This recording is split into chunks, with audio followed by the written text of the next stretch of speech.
Os irmãos se coloquem em pé. Vou pedir ao presbítero Marcos que nos leve a Deus uma oração. Senhor amado Deus e grandioso Pai, o Senhor que é grande, ilimitado em poder, em sabedoria, em amor, em justiça, em bondade.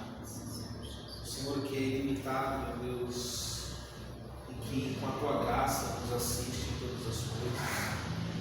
Nós vimos a Ti nesta noite para Te pedir humildemente perdão pelas nossas falhas, pelos nossos pecados, pelos erros que cometemos, por palavras e pensamentos, por omissões. Meu Deus, que nós possamos aprender mais de Ti para nos aperfeiçoar no caminho, Senhor. Deus, de todas as coisas, nós prezamos a Tua palavra acima de tudo. Prezamos, meu Deus, conhecer a Tua vontade boa, perfeita e agradável.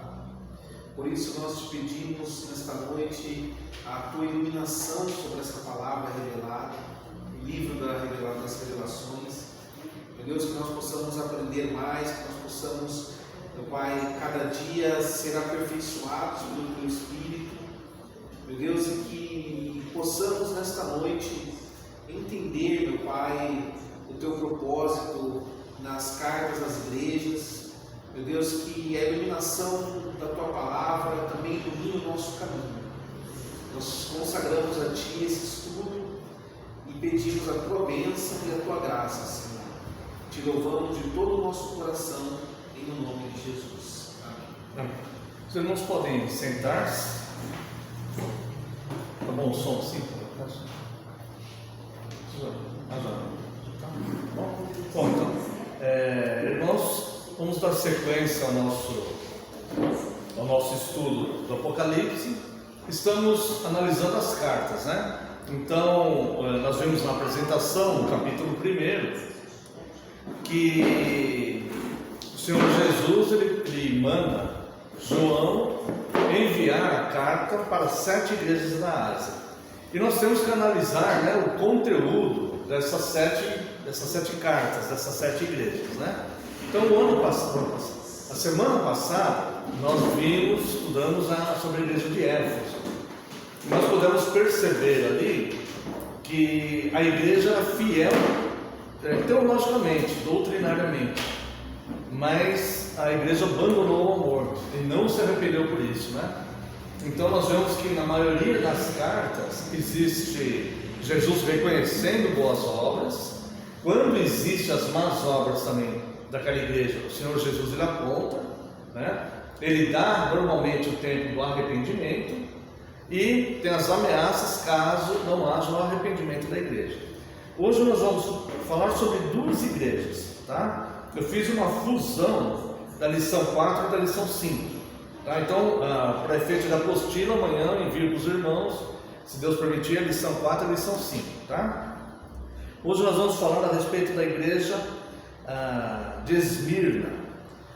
Quando o apóstolo Paulo estava em Éfeso, há na narrativa aqui de Atos dos Apóstolos, capítulo 19, no verso 10, que os habitantes da Ásia, na sua totalidade, receberam o Evangelho, eles ouviram o Evangelho, tá? Atos 19, 10 diz assim: durou isto por espaço de 2 anos, dando ensejo que todos os habitantes da Ásia ouvissem a palavra do Senhor, tanto judeus como gregos. Então essa igreja, essa cidade de Esmirna, ela recebeu o Evangelho, porque diz que todos os habitantes da Ásia, né? No entanto, era uma cidade impenitente, era uma cidade extremamente pagã. E o paganismo nessa cidade, eles impetravam sobre a igreja de Esmirna uma perseguição cruel, mas tão cruel que eles tinham dificuldade até para fazer compras. A cidade era muito próspera. No entanto, os cristãos eles eram pobres, eles viviam numa situação de pobreza, porque eles eram marginalizados, né, pelo restante da sociedade, tá? O apóstolo Pedro, ele fala também a respeito desta igreja quando ele abre a sua primeira carta, né? mas não diretamente a igreja, sim aqueles judeus da dispersão, né? Primeira carta de Pedro, capítulo 1, verso 1. Pedro, apóstolo de Jesus Cristo, aos eleitos, que são forasteiros da dispersão, no Ponto, Galácia, Capadócia, Ásia e Bitínia. Tá? Então não se tem muita informação a respeito da igreja de Esmirna, mas sabemos que ela estava localizada a 65 quilômetros de Éfeso. Era próxima ali a Éfeso, né? Como eu disse, não temos muita informação, mas sabemos através de uma tradição que Policarpo, que foi discípulo de João, considerado um dos pais da igreja, né, da era da patrícia, um dos pais da igreja, ele foi presbítero dessa igreja de Esmirna, e ele foi perseguido a ponto de ser morto, condenado inclusive à fogueira. E ele morreu numa fogueira no ano 155, tá? Porque após a era dos apóstolos, vem a era que é conhecida na história como a era dos pais da igreja, né? Que eram aqueles discípulos dos apóstolos que começaram a tomar preeminência, né? Os cargos de liderança nas igrejas e tal. E esse Policarpo, ele foi presbítero em Esmirna e foi morto na fogueira no ano 155, tá? Era uma igreja muito perseguida, mas as poucas informações que nós temos, basicamente, vão se encontrar aqui nessa carta. Então convido os irmãos, Apocalipse capítulo 2, vamos ler aqui a partir do verso 8. Ao anjo da igreja em Esmirna, escreve: essas coisas diz o primeiro e o último, que esteve morto e tornou a viver. Então nós vemos que as apresentações, Jesus se apresenta a essas igrejas da mesma forma que ele se apresentou a João, no capítulo 1, né? Então Jesus fala várias características sobre ele próprio, no capítulo 1, e depois, uma a uma dessas igrejas, Jesus vai se apresentando no teor da carta, abordando ou apontando uma das características que ele apresentou para João, no capítulo 1. Neste caso aqui, é o que está em 1, 17 e 18, né? 16 e 17, que ele fala, essas coisas diz o primeiro e o último, o que esteve morto e tornou a viver. Essa Esmirna, essa cidade, ela existe até hoje, na Turquia. Ela é a terceira maior cidade da Turquia, só que ela não se chama mais Esmirna, é Izmir, tá? Ela tem um porto, é uma cidade importante na Turquia, é uma cidade grande, né? Próspera, tá? Bem populosa, tá bom? Só que a antiga cidade de Esmirna, ela foi destruída pelos lídios no ano 600 a.C. E depois, no final do quarto século, ela foi reconstruída pelos gregos. Então os gregos, eles investiram ali um dinheiro e reconstruíram a cidade, tá? Então existe uma semelhança aqui, né, da cidade com o que Cristo fala: eu que estive morto e estou vivo. É uma cidade que havia morrido, depois ela foi reconstruída, tá? Existe uma certa referência aqui, né? Durante o Império Romano, a cidade ela se tornou altamente idólatra. E lá havia um templo pagão grego para um deus chamado Neócoros, que é o guardião do templo. O Neócoros era o guardião do templo. É interessante porque esse deus Neócoros aí, guardião do templo, Esmirna foi a primeira cidade que construiu um templo para a adoração de pagãos. O que acontece? No panteão dos deuses pagãos, eles eram adorados ao ar livre, normalmente em florestas. A gente vê muitos filmes, né, antigos de pagãos ali e tudo, né, porque eles tinham a preocupação de adorar normalmente os elementos da natureza, né, tanto vegetação como animais, como os astros, lua, estrela, né? Então eles faziam adorações ao ar livre. Em Esmirna foi a primeira cidade que levantou um templo para a adoração de um deus pagão, tá? Além disso, eles fizeram um templo destinado à adoração de Roma, tá? Então eles adoravam a cidade de Roma.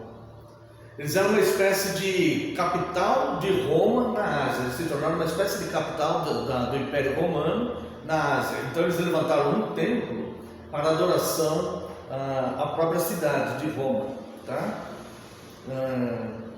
No ano 26 depois de Cristo, ela foi escolhida como local do templo do imperador Tibério. Nós vamos ver mais para frente, ainda hoje nessa mesma lição, quando falarmos de Pérgamo, que em Pérgamo estava o centro da adoração do imperador. Quando chegar lá nós vamos falar, tá? Mas o primeiro templo mesmo para a adoração de um imperador romano foi em Esmirna, o imperador Tibério, no ano 26, tá? Foram descobertas imagens, houve a ramificação da ciência que mais comprova as escrituras, embora outras, inclusive genética, comprova a Bíblia muitas vezes, né? Mas a ramificação da ciência que mais comprova a Bíblia é a arqueologia. A arqueologia, eles descobriram muitas coisas, né? Por exemplo, até 1948, só para dar uma referência, até 1948, eles diziam que a Bíblia era um livro de muita ficção, porque a Bíblia no Antigo Testamento fala do rei Sargão. E não havia relato histórico nenhum que comprovasse a existência desse rei. Em 1948, no sítio arqueológico, eles encontraram o trono, um sinete, né, e uma coroa com o nome do rei Sargão. Então, a arqueologia, conforme ela vai encontrando situações, muitas vezes ela comprova a Bíblia. Então, são várias descobertas arqueológicas que elas vêm comprovar a Bíblia. Isso é importante saber porque as pessoas vão desacreditando até que se prove, né? E aí aconteceu isso, tá? E nessa cidade de Esmirna foram encontradas, na praça principal da cidade, onde era a antiga cidade, né? Uma estátua de Deméter, foi encontrada séculos depois, e uma estátua de Poseidon, partes dessa estátua, né? Igor, por favor, coloca a foto 12, tá? Deméter era a deusa da ceifa e da terra, que era adorada em Esmirna.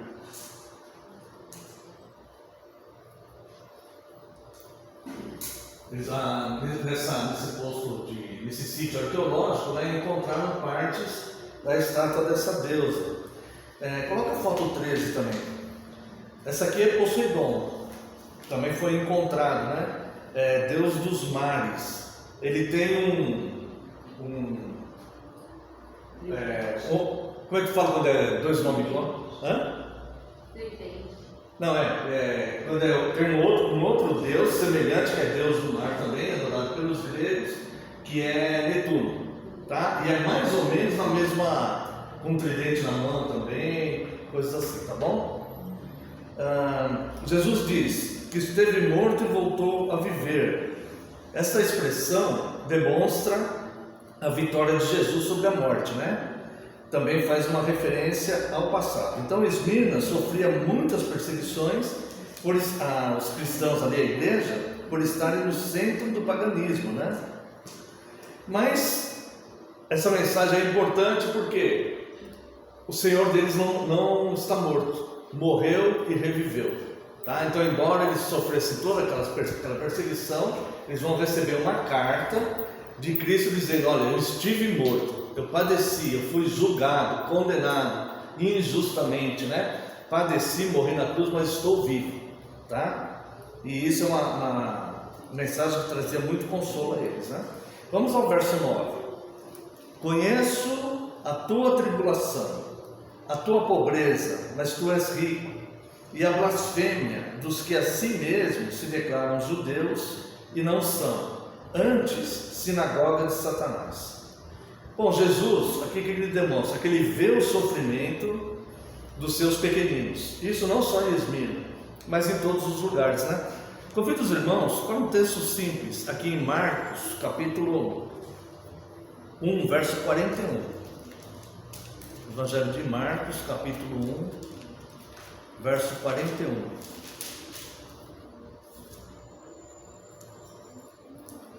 Jesus, profundamente compadecido, estendeu a mão, tocou-o e disse-lhe: quero, fica limpo. Isso aqui é um leproso que apareceu para Jesus e falou: Senhor, se tu queres, só podem purificar. E aqui diz que Jesus ficou extremamente compadecido daquele homem. Tá? Então nós vemos na experiência do ministério terreno de Cristo, após a morte e ressurreição de Cristo, quando João vê Cristo ali na ilha de Patmos, que ele cai com o rosto em terra, Cristo ele passa a mão na cabeça dele, ele põe a mão na cabeça dele e fala: não temas, sou eu e tal, né? E aqui para esta igreja ele vem dizer a mesma coisa, né? Conheço a tua tribulação, tá? Eu não estou distante do que vocês estão sofrendo. Então Cristo, ele mesmo após morte e ressurreição, já glorificado com a glória que tem com Deus Pai, né? Ele demonstra, né, essa afetividade com a igreja.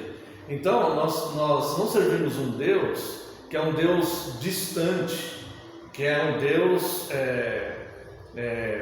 como se diz, severo, né, rígido, e que nos obriga a cumprir mandamentos, né? Não, um Deus que de fato é amor, que é misericordioso, que é próximo com a sua igreja, né? Que é atencioso, que é amoroso, que chora, que se importa, né?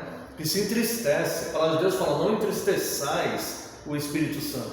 Um Deus que se entristece, né? E ele sofre junto conosco, né?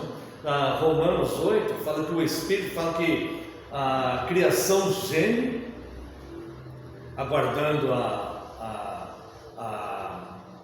redenção, né? A criação geme, o povo de Deus geme, aguardando a redenção, aguardando, né, pelo sofrimento no mundo, e o Espírito Santo geme com gemidos inexprimíveis diante de Deus por intercessão a nós, né? Então nós vemos um Deus que de fato ama o seu povo e a sua igreja. Então Cristo, para uma igreja aqui muito simples, pequena, você vê que não temos praticamente nem informações históricas a respeito dessa igreja, ele manda João escrever uma carta para eles e fala isso, né? E note que essa é uma das poucas igrejas que não há censura, tipo, tenho porém contra ti, como tinha em Éfeso, né? Tenho porém contra ti que abandonaste o primeiro amor, né? E em outras igrejas nós vamos ver também, tenho porém contra ti, né? E aqui não tem, nessa carta não aparece essa censura, né? Ou essa crítica de Cristo, né? Conheço a sua tribulação, a tua pobreza, mas tu és rico. Olha só o que Jesus fala, né? E a blasfêmia dos que a si mesmos se declaram judeus e não são, sendo antes sinagogas de Satanás. Vários judeus, nós vimos lá no começo da aula, 1 Pedro capítulo 1, que Pedro ele saúda, né, os eleitos da dispersão, junto com esses judeus eleitos e convertidos que estavam nessa igreja. Também foram outros judeus para a cidade de Esmirna e fizeram uma sinagoga. Só que esses judeus, que deveriam ser simpatizantes, pelo menos, da igreja, dos cristãos, eles se uniam aos pagãos nessa perseguição ferrenha que a cidade, né, a sociedade no geral, imprimia contra eles, né? E por isso Jesus chama eles, se declaram judeus e não são, sendo antes sinagoga de Satanás. Convido os irmãos para que abram suas Bíblias em Romanos, capítulo 2. Romanos, capítulo 2, versos 28 e 29. Porque não é judeu quem o é apenas exteriormente, nem é circuncisão o que é somente na carne. Porém, judeu é aquele que o é interiormente, e circuncisão a que é do coração, no espírito, não segundo a letra, e cujo louvor não procede dos homens, mas de Deus.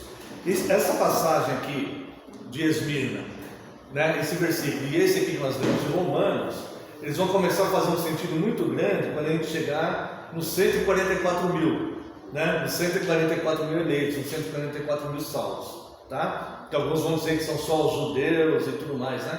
Então nós vemos aqui que judeu, após Cristo, judeu não é aquele de aparência, e nem mesmo aquele que nasce em Israel, tá? Mas aquele de circuncisão no coração, tá? Depois nós vamos chegar lá e a gente vai estudar essa questão, tá? Então eles diziam que eram judeus, mas Jesus diz claramente que eles eram servos de Satanás. Essas palavras duras, Jesus sempre falou, e falou inclusive no seu ministério terreno. Quando nós vemos ele debatendo com os fariseus, em João capítulo 8, ele fala para aqueles fariseus que eles eram filhos do diabo. E ele fala claramente: vós sois filhos do diabo e queres fazer a vontade do vosso pai. Né? Então, Jesus ele fala abertamente porque ele tem autoridade. E além de ele ter autoridade, ele conhece corações e mente, né? Então ele pode. Nós não podemos falar, né? Por exemplo, a gente não sabe quem é eleito e quem não é, quem é convertido e quem não é, né? Às vezes a pessoa hoje tem um comportamento impróprio, mas ele pode ser alcançado pela graça ainda se converter, então já é um eleito antes da fundação do século, mas é que a gente não sabe. Mas Cristo obviamente sabe, né? Verso 10: não temas. Se alguém quiser fazer uma parte, uma pergunta, alguma coisa, fique à vontade, tá? Não temas as coisas que tens de sofrer. Eis que o diabo está para lançar em prisão alguns dentre vós, para ser postos à prova, ou postos à prova. E tereis tribulação de 10 dias. Sê fiel até a morte, e dar-te-ei a coroa da vida. Bom, não temas as coisas que tem que sofrer. Essa é a mensagem central, eu já falei várias vezes para os irmãos, né? No Evangelho, uma das principais mensagens que Jesus dava no seu ministério é: não temas, né? Não temas. Ele fala para Jairo: não temas, crê somente. Né? Quando ele está caminhando sobre as águas, ele fala para os discípulos que estão no barco: não temas, sou eu, né? E por aí vai. E aqui ele fala a mesma coisa para essa igreja, só que ele não vai poupar essa igreja de uma perseguição, tá? Isso aqui é importante também a gente entender. E depois nós vamos ver uma outra igreja que é poupada da perseguição, tá? Por quê? Porque na nossa escatologia, da forma que nós cremos que a igreja passará pela perseguição. Nós sabemos que tem aqueles que defendem, né, que haverá um arrebatamento antes da perseguição. Não, nós cremos que a igreja, o arrebatamento e a volta de Cristo será um evento único. Então a igreja passará pela perseguição. Só que nós vamos pegar como base acontecimentos dessas igrejas aqui, dessas 7 igrejas do Apocalipse. Nem todas elas vão passar pela tribulação. Depois nós vamos explicar também quando chegar lá. Mas aqui ele fala: não temas as coisas que tem de sofrer. Mas ele não vai poupar essa igreja da perseguição. Eis que o diabo está para lançar em prisão alguns de vós. Agora olha só, o diabo ele é a fonte da perseguição. Só que ele não é autônomo. Deus ele tem um controle sobre aquilo, sobre a ação maligna, sobre a ação de Satanás. Nós vemos isso com relação a Saul, quando o próprio Deus envia o espírito maligno para atormentar Saul, né? E em diversas outras passagens da Bíblia, tá? E aqui fica bem claro que existe o controle de Cristo. Ele fala: eis que o diabo está para lançar em prisão algum de vós, tá? Mas olha a sequência do texto: para sede postos, né, à prova. Ou seja, o diabo é o adversário, ele é a fonte da perseguição, mas ele é uma ferramenta nas mãos de Deus para serem postos à prova. Então, muitas vezes a igreja ela tem que passar por uma certa purificação. Então, era uma igreja que ela não houve uma censura de Cristo diretamente àquela igreja, tá? Mas essa igreja ela tinha que passar por uma purificação, por algum motivo, né? E aqui diz assim, ó, para sermos postos à prova, tá? A igreja ela tem que passar por uma purificação para se manter pura. Isso aqui é interessante nós observarmos, porque nós olhamos os eventos como ver, né? Cristo, ele olha o futuro, tá? Então, o homem, nós temos uma lembrança vaga do nosso passado, algumas coisas nós lembramos, a maioria das coisas nós não lembramos, né? Da infância e tal, lembramos de algumas coisas, outras nós não lembramos. Do presente nós temos uma visão melhor, mas a gente também não consegue perceber tudo que está ao nosso redor, né? Agora do futuro a gente não vê nada, a gente só vê o que a palavra nos aponta, a gente não vê nada. Cristo, ele vê Deus, né? Deus Pai, Filho e Espírito Santo, ele vê claramente, nitidamente, o passado, o presente e o futuro. Ele vê patente como se tudo estivesse acontecendo agora, e ele vê todos os detalhes. Então a igreja, ela precisa passar por uma purificação para que se mantenha pura. Então até aqui a igreja, ela não precisou de censura, mas às vezes essa purificação e essa perseguição, ela é preventiva, para purificar a igreja, para que a igreja não venha futuramente a cair em alta, tá bom? E tereis tribulação de 10 dias. Aqui vai entrar aquele simbolismo de números, né? 10 dias vai representar aqui um tempo curto, mas completo, porque o 10 vai significar também totalidade. Então é um tempo curto, determinado, né? Não necessariamente 10 dias literais de 24 horas, mas um tempo curto, porém completo. E aí vem, ser fiel até a morte e te darei a coroa da vida, né? Então, mais uma vez a questão da perseverança, né? Só os que perseveram mesmo vão, os eleitos perseveram, tá? Na prática, só os que perseveram é que serão salvos, tá? Na teologia,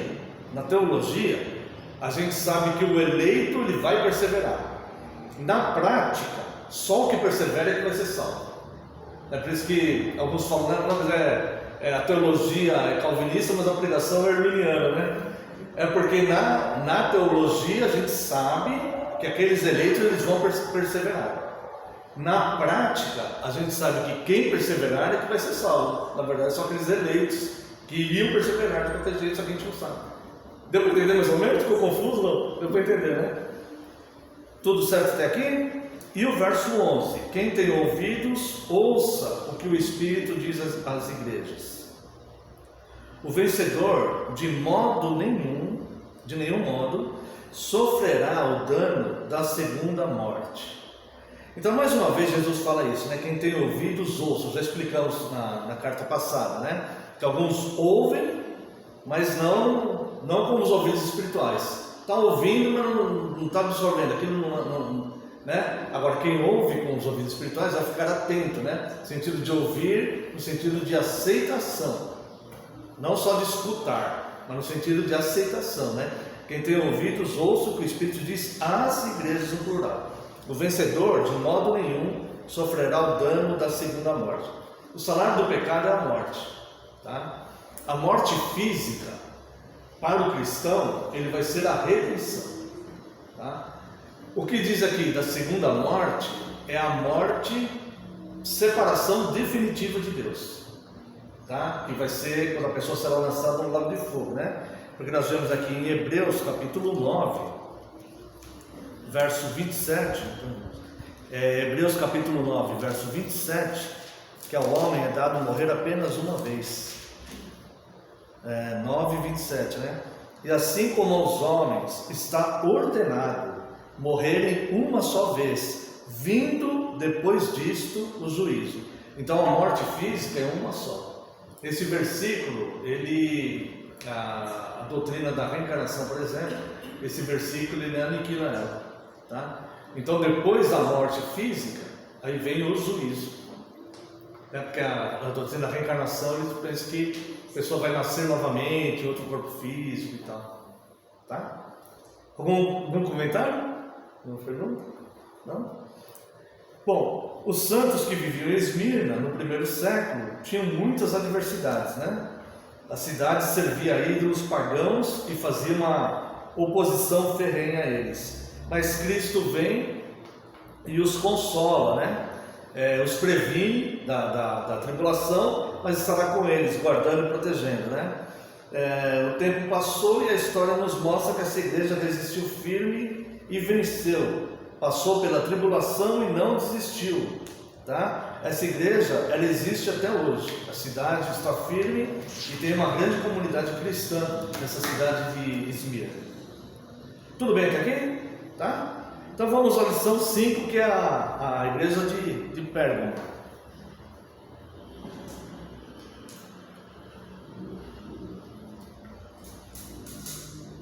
Se alguém quiser fazer algum comentário, alguma pergunta, fica à vontade, tá? Bom, essa igreja de Pérgamo vai começar a partir do verso 12, né, do capítulo 12. Como as demais igrejas, também se via rodeada de templos pagãos. Mas diferente das igrejas de Éfeso e Esmirna, ela se deixou influenciar por falsas doutrinas, heresias e imoralidade. Então Cristo vai chamar essa igreja ao arrependimento. Você viu que na igreja de Esmirna não houve censura nem chamado ao arrependimento, né? Mas ele falou que eles iam passar por uma tribulação, né? Mas ao vencedor daria. Aqui já vai haver a questão das heresias, né? Verso 12: ao anjo da igreja em Pérgamo escreve: essas coisas diz aquele que tem a espada afiada de 2 gumes. Então note como o teor da carta, como a apresentação da carta já é mais agressiva, né? Para a igreja de Esmirna ele fala: eu fui aquele que morreu e está vivo, morri e revivi, como aconteceu com a sua cidade aí tudo, então não temas, né? Tal. Agora aqui ele fala assim: o que tem a espada afiada de 2 gumes. Obviamente essa espada vai representar a palavra de Deus, como nós vemos lá em Efésios 6, quando o apóstolo Paulo fala da armadura de Deus, ele vai comparando a armadura do soldado, os elementos da armadura do soldado, com as defesas da fé, né? E a arma de ataque, que é a única, que é a espada. E a espada, ela é a Bíblia, as Escrituras, tá? Obviamente se refere a isso também, com toda certeza.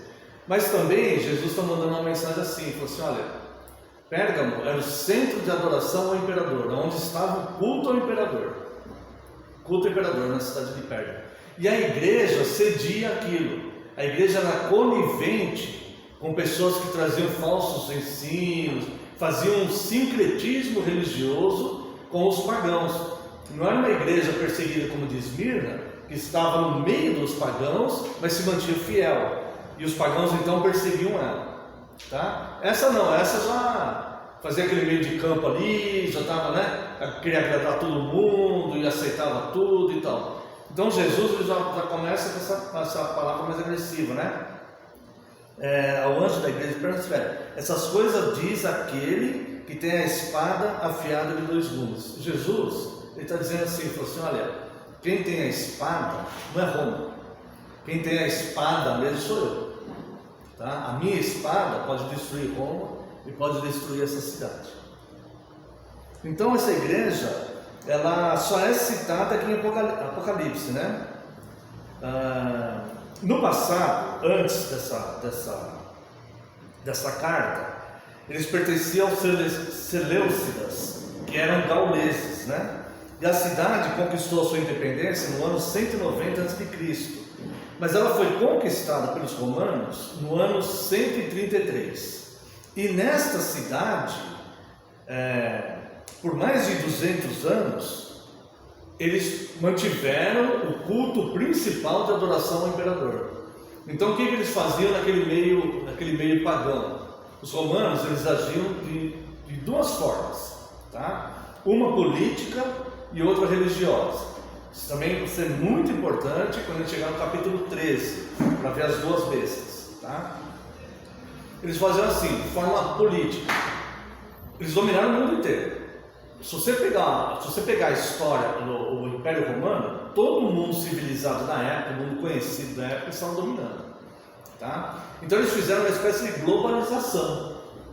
E como que eles mantinham isso? Eles pegavam um natural de cada cidade e davam um título de rei para eles, que era o caso como era Herodes nos tempos de Jesus, né? Herodes, ele era judeu, né? Então eles pegavam um nativo daquela cidade e davam um título de rei para ele. Por que eles faziam isso? Com medo de se levantar algum líder e fazer uma rebelião contra Roma.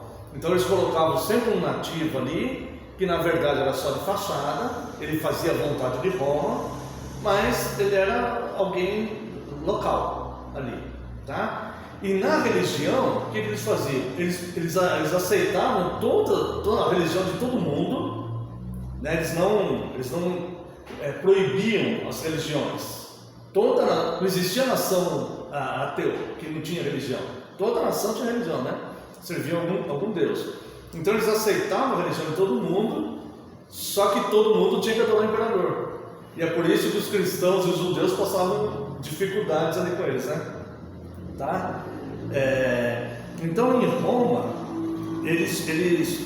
havia ali a estátua do imperador, onde eles tinham que adorar o imperador, né? E houve uma grande biblioteca também ali, tá? Considerada a segunda maior biblioteca do Império Romano, até que surgiu a biblioteca de Celso em Éfeso, tá?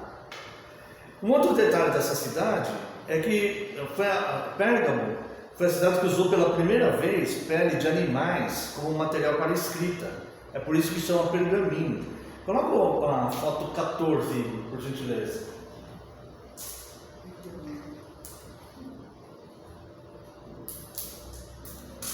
Antes dessa invenção, isso era um pergaminho, tá? Eram peles de animais que eles deixavam secar, né? E era usado para escrita, tá? Coloca a foto 15 também, por favor. Tá? Era algo assim, tá? Esses pergaminhos, eles substituíram o papiro, que era usado para fazer livros, né? A produção do papiro, ela era muito mais difícil. Põe a foto 16, por favor. Deixa eu ver se é 16. Isso é o papiro. O que é o papiro? O papiro é uma planta que é natural do Egito, tá? Do norte da África ali, mas basicamente no Egito.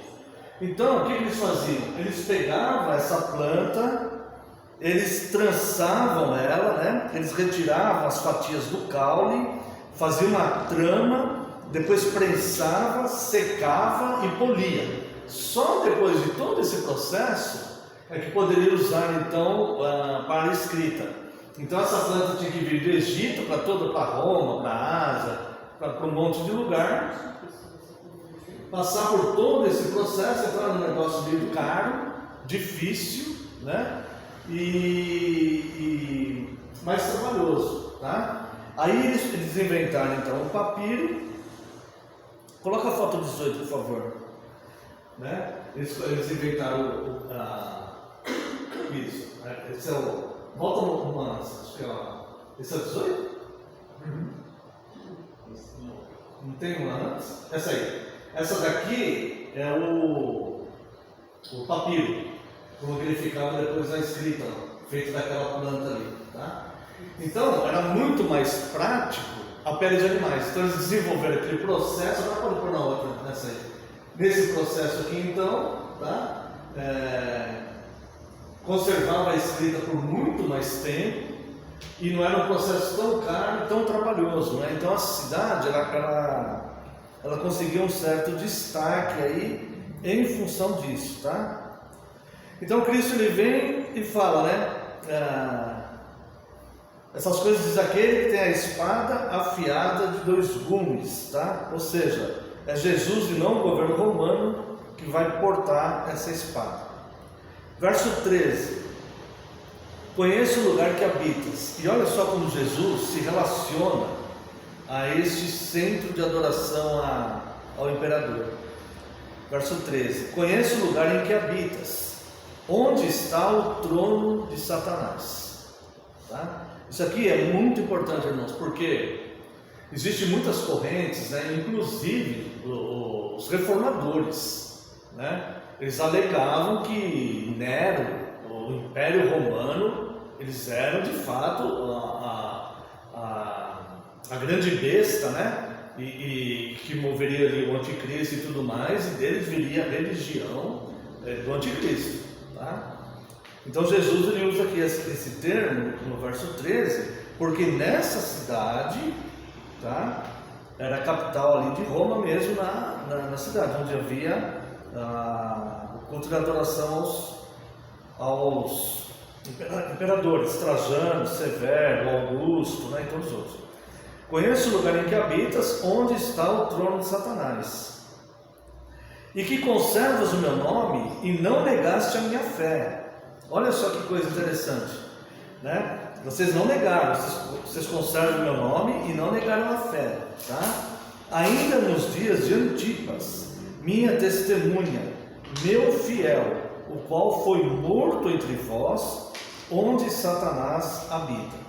Então vamos por parte. Conhece o lugar em que habitas, onde está o trono de Satanás. Tá?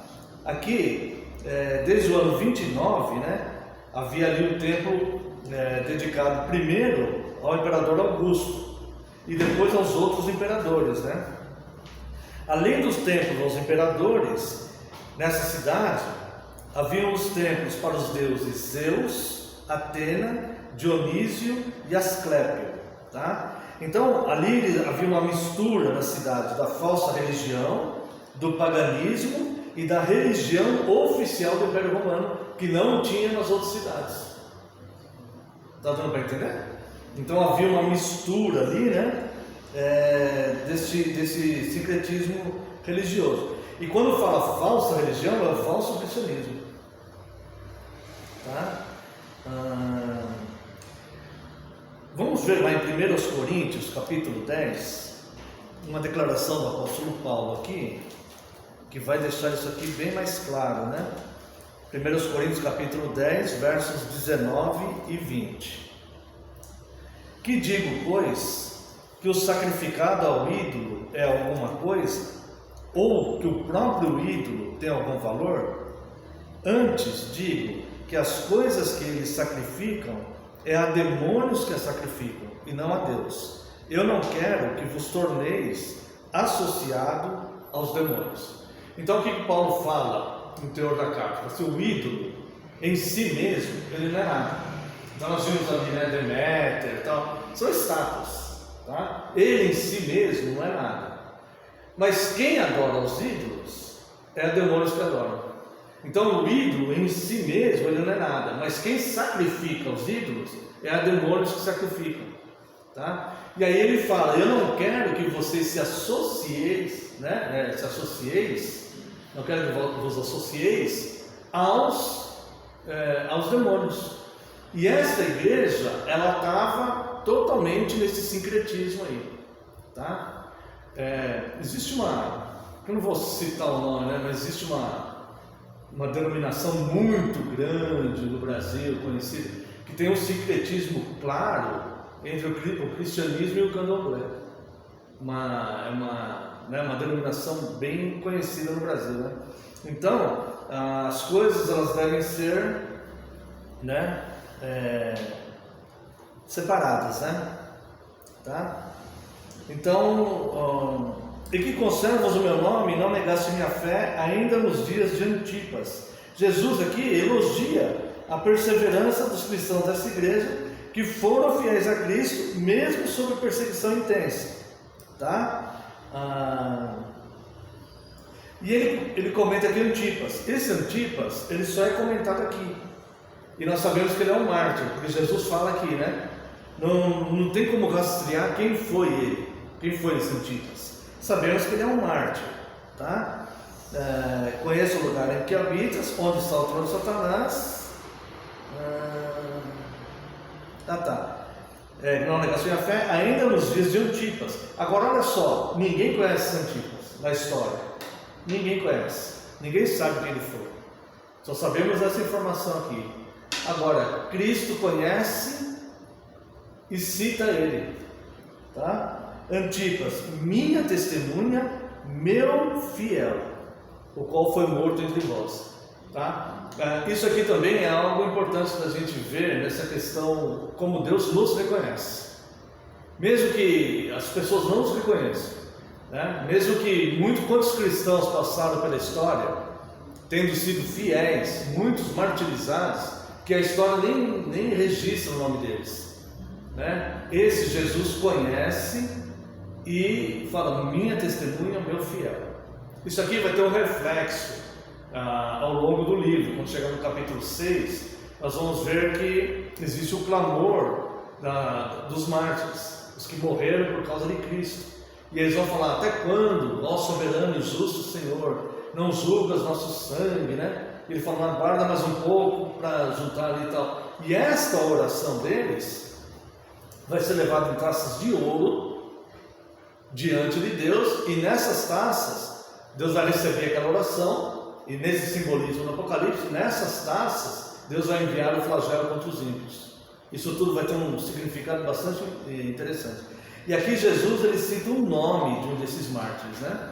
E um desses, se Jesus não cita aqui, ele também seria anônimo, tá?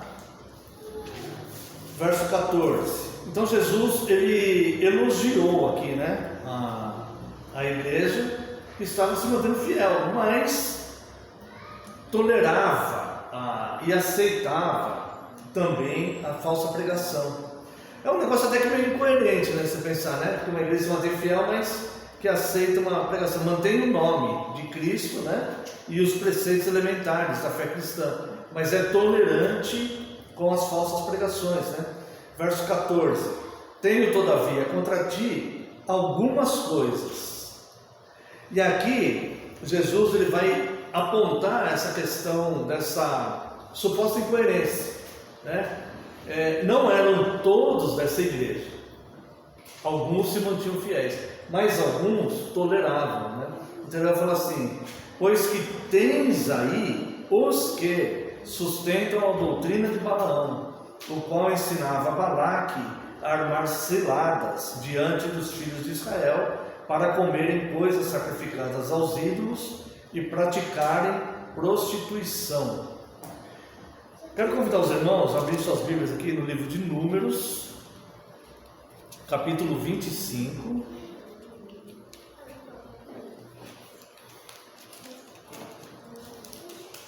Números, capítulo 25.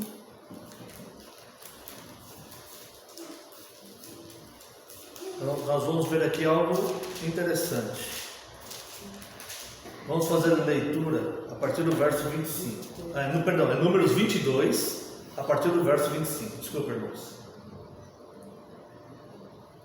Vendo, pois, a jumenta, Balaão, ele está a caminho aqui, né? Vendo, pois, a jumenta, o anjo do Senhor, cozeu-se contra o muro e comprimiu contra este o pé de Balaão. Por isso, tornou a espancá-la. Tá? Você está vendo aqui no verso 25? Está escrito anjo do Senhor com letra maiúscula? Na sua Bíblia? Está escrito, né? O que acontece? Isso aqui é uma aparição de Cristo. No Antigo Testamento, quando aparece a palavra anjo, com letra maiúscula, porque anjo é um mensageiro, né? Quando ele aparece no Antigo Testamento, estou me referindo ao Antigo Testamento, quando aparece com a letra maiúscula, aqui é um fenômeno chamado na teologia de teofania, que é uma aparição de Deus. Aqui é Cristo, é uma aparição de Cristo, é Cristo que aparece aqui, tá? Então normalmente vem anjo do Senhor, mas às vezes vem só anjo, e se tiver com letra maiúscula, que nem no caso com Manoá, os pais de Sansão e tal, né? Ali era Cristo, tá? Então é uma teofania. Aqui ele permitiu que a jumenta o visse, tá? Vendo, pois, a jumenta o anjo do Senhor, cozeu-se contra o muro e comprimiu contra este o pé de Balaão, por isso o tornou a espancar. Então o anjo do Senhor passou mais adiante e pôs-se no lugar estreito, onde não havia caminho para se desviar, nem para a direita, nem para a esquerda. Vendo a jumenta, o anjo do Senhor, a jumenta estava vendo Cristo. Vendo a jumenta, o anjo do Senhor, deixou-se cair debaixo de Balaão. Acendeu-se a ira de Balaão e espancou a jumenta com a vara. Então o Senhor fez falar a jumenta, a qual disse a Balaão: que te fiz eu, que me espancaste já 3 vezes? Irmãos, não tem nada de anormal aqui. Tem para nós, né? Mas Deus, ele é todo poderoso. Ele é todo poderoso, tá? E aqui ele tem um propósito bem definido nessa questão de Balaão, não só para Balaão, como para essa igreja de Pérgamo e para todos nós. Vamos seguir aqui. Vendo a jumenta, o anjo do Senhor deixou cair e espancar. Então, verso 28. Então o Senhor fez falar a jumenta, a qual disse a Balaão: que te fiz eu, que me espancaste já 3 vezes? Interessante aqui que o Balaão responde, né? Ele escuta e ele responde para ela. Respondeu Balaão a jumenta: porque zombaste de mim. O Balaão estava altamente irado, porque já tinha espancado essa jumenta, né? Até com vara. Respondeu Balaão a jumenta: porque zombaste de mim tivera eu uma espada na mão, agora te mataria. Olha só o que ele fala para a jumenta, tá? Elas vão comparar o que Jesus vai falar para ele. Replicou a jumenta a Balaão: porventura não sou a tua jumenta, em que toda a tua vida cavalgaste até hoje? Acaso tem sido o meu costume fazer isso contigo? Ele respondeu: não. Então o Senhor abriu os olhos a Balaão. Olha só isso aqui. Olha o poder de Cristo, o poder de Deus, né? Ele abre os olhos da jumenta para a jumenta ver. Mas mantém os olhos de Balaão fechados. Um animal irracional vê, e o Balaão não vê. Aí ele dá poder para a jumenta falar com o Balaão, né? Aí ele pega e abre os olhos do Balaão, tá? Então o Senhor abriu os olhos a Balaão, e ele viu o anjo do Senhor que estava no caminho, com a sua espada desembainhada na mão, pelo que inclinou a cabeça e prostrou-se com o rosto em terra. Ele vê Cristo com a espada desembainhada na mão. Tá? E Jesus está falando para a igreja de Pérgamo, para aqueles que aceitam o tipo de doutrina, de erro doutrinário que Balaão ensinava, de prevaricação, de armação, de má fé. É um erro doutrinário, não é aquele equívoco por desconhecimento, por qualquer motivo. É movido por má fé, esse erro doutrinário que Cristo está apontando à igreja de Pérgamo. Por isso que ele cita Balaão, né? Balaão até recebia para ensinar errado. Então, ele está com a espada desembainhada na mão, pelo que inclinou a cabeça e prostrou-se com o rosto em terra. Então o anjo do Senhor lhe disse: por já 3 vezes espancaste a jumenta, eis que eu saí como teu adversário, porque o teu caminho é perverso diante de mim. A jumenta me viu, e já 3 vezes se desviou diante de mim. Na verdade, agora olha o que ele fala. O que Balaão falou para a jumenta, ele fala para ele: Balaão, para mim você é uma jumenta. É isso que ele está falando. A jumenta me viu e já 3 vezes se desviou diante de mim. Na verdade, eu agora te haveria matado e deixaria ela com vida. Olha só, lembra que Balaão falou para a jumenta: se eu tivesse com uma espada aqui, eu te matava. E Jesus aparece com uma espada na frente dele, ele estava com os olhos fechados, né? E Jesus fala: o caminho que você está seguindo é perverso diante de mim, tá? E você bateu na jumenta porque a jumenta me viu, né? Agora, eu poderia te matar e deixá-lo com vida. E aí Jesus então manda ele voltar, né? Para falar com Balaque e tudo mais, aquelas coisas, tá? Então, Cristo, ele se coloca, e aqui vai aparecer de novo os Nicolaitas, né? Que nós já falamos com relação à carta de Efésios, né? Então o arrependimento é totalmente exigido, tá? Vamos ver aqui o verso 15. Outros sim, também tu tens os que da mesma forma sustentam a doutrina dos Nicolaitas, né? Nós já vimos na semana passada. Ninguém sabe que é os Nicolaitas, mas alguém que levou mais ou menos na linha, minha opinião particular, mais ou menos na linha de Shed, que é alguém que domina o povo com falsas doutrinas. Não é alguém que está ensinando de fato a palavra de Deus, mas é alguém que está dominando ali, né? E aí vem o verso 15: portanto, arrepende-te. Que nem ele falou para a igreja de Éfeso, né? Portanto, arrepende-te. O arrependimento é totalmente exigido para pessoas que se mostrarem tolerantes com heresias e imoralidades dentro da igreja. Senão, será tratada como inimigo da cruz, como Cristo, o apóstolo Paulo fala em Filipenses 3, 17 a 21. Que eu acho que a gente não vai ter tempo para ler, né? Mas em Filipenses capítulo 3, Jesus fala isso, que essas pessoas são inimigos da cruz de Cristo. Então, pessoas que tiveram envolvimento com heresias, com imoralidades dentro da igreja, o arrependimento é totalmente exigido. Essa pessoa vai ter que cair, botar o rosto em terra mesmo, orar, pedir perdão a Deus. Falar assim: me perdoe por essa minha insensatez de ter envolvimento com heresia, tá? E essa igreja de Pérgamo tinha alguns ali que eram totalmente tolerantes com a pregação, o sincretismo, né? A mistura que alguns faziam ali, talvez por ter uma vida mais fácil na cidade, mais tranquila, sem tanta perseguição, coisas assim, né? Tá? Então ele fala no verso 15, né? Portanto, arrepende-te, se não venho a ti sem demora. E contra eles, tá vendo? Venho a ti sem demora. E contra eles, quem? Os que toleram essa. Não eram todos da igreja, né? Mas aqueles que toleram isso. Jesus sabe separar quem é quem, né? Tá? Aqui bem dizer, é o joio no meio do trigo. Ele fala, vocês são fiéis e tudo mais, mas tem uns aí que aceitam, né, tal. Então é bem isso, é um joio no meio do trigo, né? Então Jesus fala, portanto arrepende-se, não venha a ti sem demora, e contra eles pelejarei com a espada na minha boca. Então aquela espada fortíssima, né? De espada de 2 gumes, que separa alma e espírito, né? Não existe uma espada humana, né? Roma não teria uma espada tão poderosa como essa, tá? Arrepende-te. E por fim, né? Acabou nosso tempo, né? Tem mais, mas vai ter aqui na lição, os irmãos podem analisar depois, né? Quem tem ouvidos, ouça o que o Espírito diz às igrejas, né? Uma norma dele terminar essas cartas, né? Ao vencedor, dar-lhe-ei do maná escondido, bem como lhe darei uma pedrinha branca, e sobre essa pedrinha escrito um nome novo, o qual ninguém conhece, senão aquele que o recebe. Bom, quem tem ouvidos, ouça, nós já analisamos. Ao vencedor, as cartas incluem promessas sempre ao que persevera, né? Já analisamos isso, né? O maná escondido. Os que recusarem participação na mesa dos demônios, como o apóstolo Paulo falou, eles vão ser sustentados pelo maná de Deus, pelo convívio de Deus, tá? Os que fizerem associação com demônios não receberão isso, né? Depois os irmãos leem os versículos que estão aqui.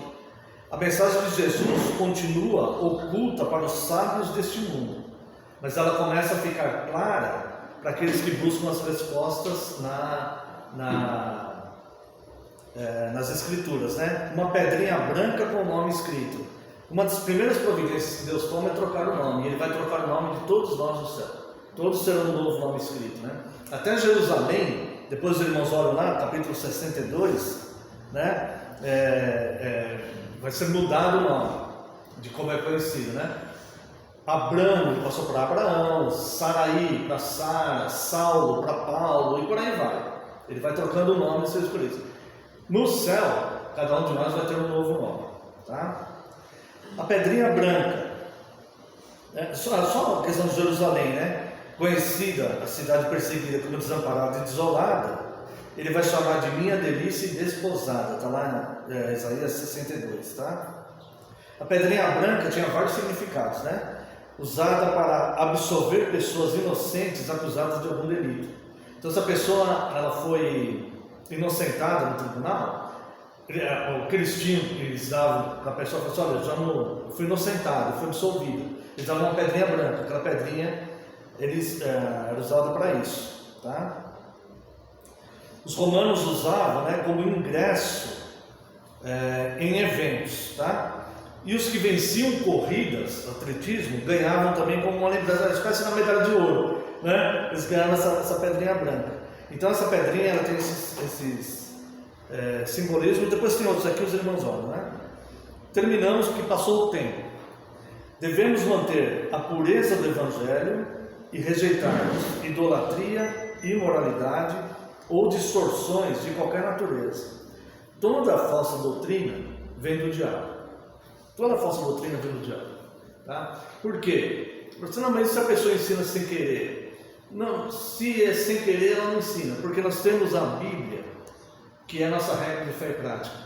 Então toda a informação, ela está escrita aqui, está revelada aqui, né? Qualquer outra distorção que vai fazer pessoas se desviarem, vai fazer pessoas se afastarem da verdade, elas provêm do diabo, que exige adoração a ele no lugar de Deus, como era na cidade de Pérgamo, né? E que possamos sempre sermos sustentados, né, pelo maná de Cristo. Bom, terminamos essa